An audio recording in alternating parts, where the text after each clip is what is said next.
ल ल ल नमो देवी महादेवी शिवाय सततम नमः प्रज्ञवत्राण्यता प्रतास्मतम देवी प्रपनाथि हरे प्रसिद्ध प्रसिद्ध मात्र जगदोखिलस्य प्रसिद्ध विश्वेश्वरी पाय विषम परमेश्वरी देवी चराचरस्य 2082 सालको अहिले नवरात्र चलिरहेको छ नवरात्र अनि यो विजया दशमीको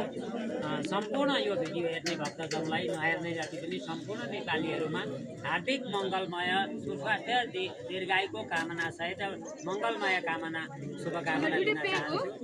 र यहाँ सम्पूर्ण भक्तजनहरूसँग यसरी अब यो आज 60 पर्यन्त सप्तमी अब सप्तमी तिथि लाग्न आँटेको छ दुईटै कुरा पूजा गरियो 60 को पनि पूजा गरियो सप्तमीको पनि पूजा गरियो अब म के भन्न चाहन्छु भने यहाँ जसले पूजा गर्नु हो सबै भक्तजनहरूलाई माता पाठेघराको कृपा रहोस् उहाँको आशीर्वाद रहोस् र पूजा गर्दाखेरि कहिले पनि पाठेघरा देवी मात्रै नभन्नु होला पञ्चकन्या कालिका पाठेघरा देवी भनेर भन्नु होला किनभने पाठेघरा भनेको वास्तवमा देवीको नाम भन्दा पनि यो डाँडैको नाम हो त्यही कारणले चाहिँ पञ्चकन्या कालिका पाठेघरा देवी भनेर भनिदिनुहोस्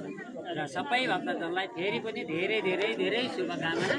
उहाँ चाहिँ अब 13 चोटि भयो यता 11 चोटि भयो सबै भक्तजनलाई अब यो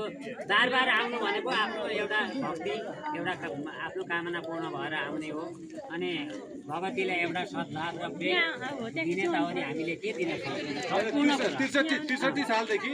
अब उहाँ गुरुलाई नै मानेको छु उहाँको मूल गुरु हुनुहुन्छ यहाँ है दिदी जति गर्न जतिखेर आउँदा पनि उहाँको दर्शन गर्न पाएको छु फोटो खिचेर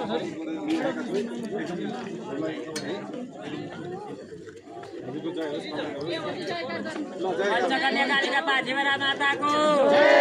पञ्चकन्या कालिका पाठेघरा माताको पञ्चकन्या कालिका पाठेघरा माताको सम्पूर्ण भक्तहरूको